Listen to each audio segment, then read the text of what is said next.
Hi everyone, welcome back to our video updates. It's Sade here. Today I've been asked to talk about the credit reporting situation, whether credit scores will be adversely affected because of the coronavirus outbreak. And my take on it is yes and no. Yes, because for most people that are not able to make the bills, the bill payments in the meantime, then most likely the lenders, creditors and collection companies out there, they will be reporting negatively on your credit reports for now, because they just do that automatically anyway, and there's no national moratorium to stop them from doing so. So what I saw was that there was a senator in Ohio and one from Hawaii that did submit a request as part of the stimulus package discussions for the one that was passed on March 24th, but that portion of it did not make it into the final package. It was not approved, and their request was for Congress to be able to issue a moratorium forcing all creditors out there to not report negatively on anybody's credit report for a period of 4 months. I guess between April and July of 2020, and that did not get approval. So that didn't happen. The financial institutions and credit companies out there, lenders, they're saying that there is no need for that kind of oversight because they are already offering forbearance agreements to people, forbearance programs to people to cut them some slack, and that as a part of that forbearance, component of it is that they will not report anything negatively as long as there's a forbearance agreement in place. So yes, some people's credit scores will be affected because they didn't have a forbearance agreement in place, or because the lenders are just saying whatever they needed to say so that there will be no moratorium. We cannot really trust them to do the right thing. We cannot really trust every single lender, every creditor out there or collection company to do the right thing. So perhaps some of them will keep their word and actually offer a stop to all credit reporting in while the forbearance agreement is in place. I think that's the usual practice, and that should be what they will do. But make sure to ask for that if you're discussing with any lender or credit card company, or car finance company or anything like that. Even with your student loans, make sure that they're telling you that yes, during the forbearance period, that there will be no negative reporting on your credit reports. So that answers the question for a category of people that are able to get a forbearance agreement. The other people that are not able to get a forbearance agreement, I say no, it's not going to affect you in the long run, because I believe that in the future there will be a national or global agreement of some sort that allows lenders and credit companies to overlook any negative reporting that happened in 2020, basically, because of this wide impact, this widespread impact that the coronavirus outbreak is having on all of us.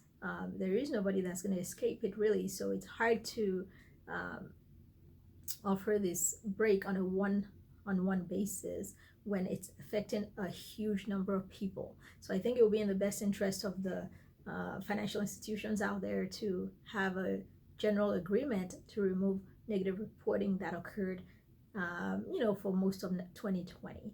And I think we'll see that happening next year. So don't worry too much about it. And if that doesn't happen, you can still dispute the reporting and offer an explanation against your credit reports so that it's in your file.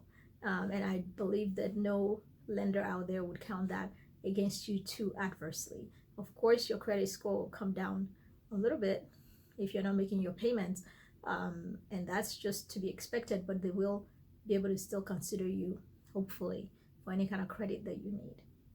But my take on it in general anyway is that we should be moving more towards a cash-based system rather than a credit-based system, because it gets people in trouble. It causes so much debt, and you don't want to be indebted to people forever or to entities forever, because it causes a lot of stress ultimately in them coming down and trying to get paid even when you're not getting paid, like right now, for instance. So it's probably in everybody's best interest that we move more to cash-based system and try our best to clear up all the debt that's already there, but not create any more debt, because it's just, the system is just very, very much a trap.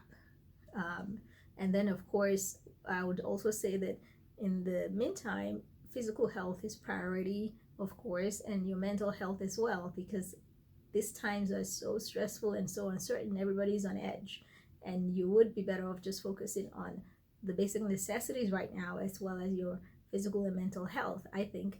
And I'm doing the same thing, because I don't know what's going to happen with the law firm either, but I have faith that everything will turn out well in the end.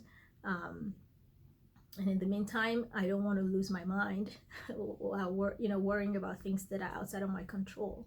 So whatever is in your control, do it. Rest up, get organized, be prepared for whenever things start back up, and do all the legwork that you can do from home or remotely for right now, to try to get business if you're a business owner. And if you are somebody that was employed and got laid off, start looking for alternative jobs that you can just use as gap jobs right now, and then ultimately you'll be back into the workforce. I know that. And if you're able to apply for those loans that are part of the stimulus packages, most of them will be forgiven, so it's in your best interest to apply. I know a lot of people, millions and millions of people already applied, and lots of the big banks are running out of funds already because they had so many applications they can't even process them.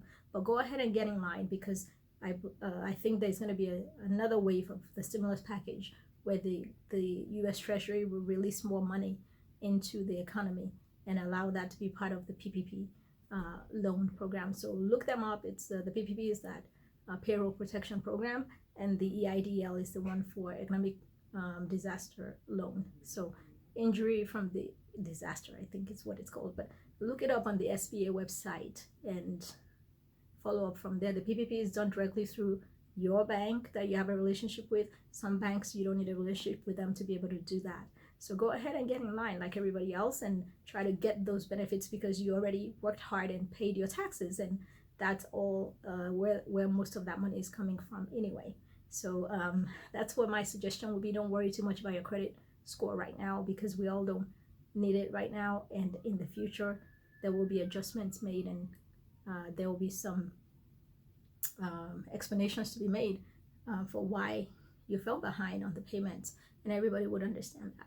So hopefully this video has been helpful to you. If you have questions that you think I might be able to cover in future videos, drop a note below and I'll be able to do that. If you aren't yet subscribed to this channel and you like to get updates from me, go ahead and subscribe, and we'll be putting out more videos about what's going on right now and what's going on in general, and how to make sure that the aftermath is a good outcome for you and for us as well. So thanks for watching, and I'll talk to you next time.